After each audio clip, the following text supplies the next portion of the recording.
இப்படி ஒரு குடும்பமானு இருக்கும் இல்லையா. ஒரு படம் அவர் நடித்த ஒரு படம் வந்து ஒரு பெரிய ஹிட் ஆகுது. அதற்கு வந்து ஒரு பெரிய பார்ட்டி ஒன்று ஈசிஆரில் வைக்கிறோம். பார்ட்டின்னா படம் தொடர்பானவர்கள், அப்புறம் வந்து பத்திரிகையாளர்கள் கொஞ்சம் பேர், எல்லாரும் பொதுவாக ஒரு படம் வெற்றி விழான்னு ஒன்று இருக்கும் இல்லையா. அங்கே வந்து காக்டெயில்லாம் இருக்கும். ஸோ அந்த மாதிரி ஒரு விழா நடக்குது ஈசிஆரில். ஒரு ரிசார்ட்னு வச்சுங்களேன். சரி.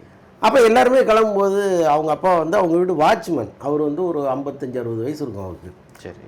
அவரையும் கூப்பிட்டுட்டு கிளம்புறாரு. அப்போ வந்து ஸ்ரீகாந்த் சொல்கிறாரு, எதுக்கு அவரை கூட்டிகிட்டு வரீங்க அங்கே அப்படின்னு. இப்போ அவங்க அப்பா சொல்கிறாரு, ஏய் அவர் எங்கடா அதெல்லாம் போய் பார்ப்பாரு, அவரும் அங்கே வந்து சாப்பிட்ணும் இல்லைடா, அது ஒரு வாய்ப்பு தானே, நம்ம கூப்பிட்டு போகாமல் யாரா கூப்பிட்டு போவா அப்படின்னு.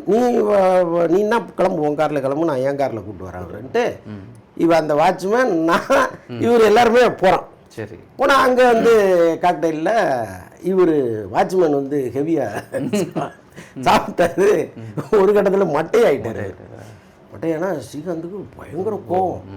நான் அப்போவே சொன்னல, நீ எதுக்கு இவரை நீ கூப்பிட்டு வந்த, நீ அப்போவே சொன்னல அப்படிங்கிற. ஏய் நீ போடா, நாங்கள் கூப்பிட்டு வரோம் போடா அப்படின்ட்டு. சார் நீங்கள் காலை பிடிங்க, நான் தலையை பிடிக்கிறேன். தூக்கி காரில் வச்சு காரில் வாந்தி எடுத்துகிட்டே வந்தார் அவர். கொண்டு வந்து சேர்த்து காரெல்லாம் கழுவி காலையில் அவர்கிட்ட ஒரு வாரத்தை கூட அவர் கடிஞ்சிக்கல சார். என்ன ரொம்ப இயல்பாக அப்படியே அவர் எதிர்கொண்டார். ஸோ அதுதான் அவருடைய குணம்.